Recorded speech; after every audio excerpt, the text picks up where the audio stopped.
Huy, bakit mo naman ginawa yun? Angalin, huwag ka na nga magmaang-maangan pa dyan. Alam mo kung ano sinasabi ko. Ang yabang niya eh. Kala mo kung sino. At sino ka naman para sampalin siya ng ganun? Eh siya naman ang nauna, di ba? Hoy, anong siya? Ikaw to sumugod sa table nila, tas siya sisisihin mo. Kanino ka ba kampi? Ano to, laro? Bakit may kampihan? Malus naman eh. Hoy, babae ka. Kahit saan tingnan, ikaw ang mali. Wala naman ginagawa sa yung tao ay sinugod mo. Kung umasta kasi siya, parang di niya ako kilala. Kilala ka ba niya? Dapat kilala niya ako. At bakit naman? Sikat ka, ganun. Seryoso na kasi. Seryoso naman ako eh. So, anong plano mo? Plano saan? Di ka man lang ba magsusorry dun sa tao? Pinahiya mo kaya siya sa coffee shop? Napahiya din naman ako ah. Kasalanan mo naman kasi. Alam mo, Malos, wala ka talagang kwentang kaibigan eh. Hindi mo man lang pag-anin yung kalooban ko. Hoy, Misha. Pasalamat ka nga hindi ako konsentidor na kaibigan. O siya, salamat. Ayan, ganyan nga. Baliw. Ay, anong gagawin ko ngayon?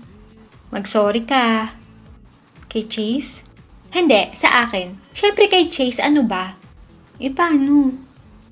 Well, yan ang hindi ko alam. Sabi naman niya sa iyo, di ba? All you had to do was ask, pero di mo ginawa. Naman eh, pinaaalala mo pa talaga. Ayun nga yung nagpakulo ng dugo ko, di ba? At sabay na kaming nagkatawanan. Bakit ko nga ba kasi ginawa yun?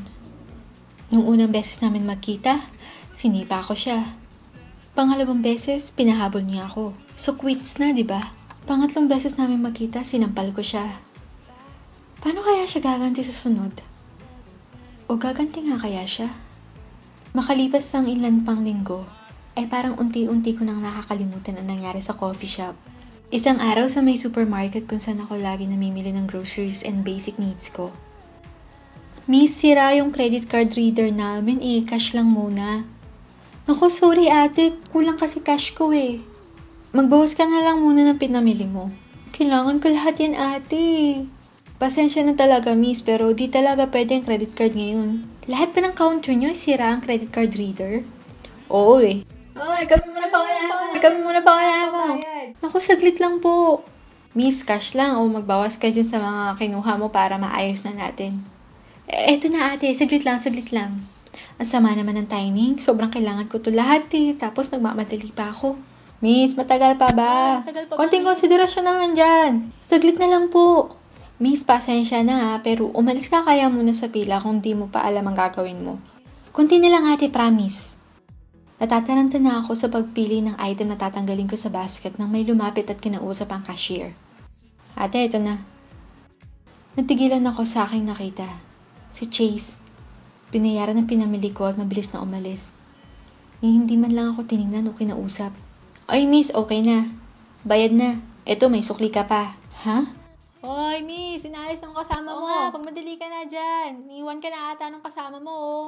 Nagmamadali akong umalis, dala-dala ang aking mga pinamili.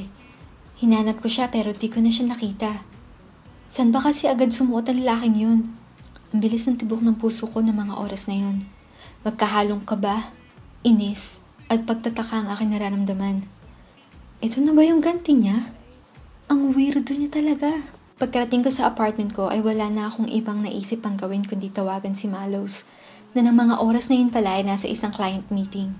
It's really a good investment because...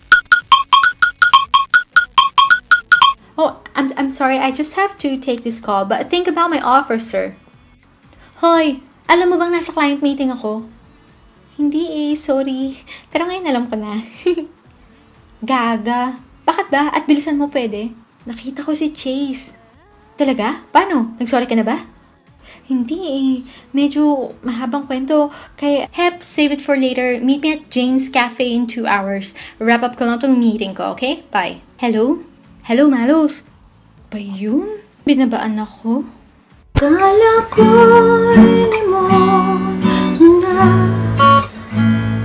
ang masakit mo nga naala. Akala ko'y tayo ng dalawa. Hindi pa pala sapat ang dulot kong saya. Ang puso't isip mo'y nananatiling sa kanya.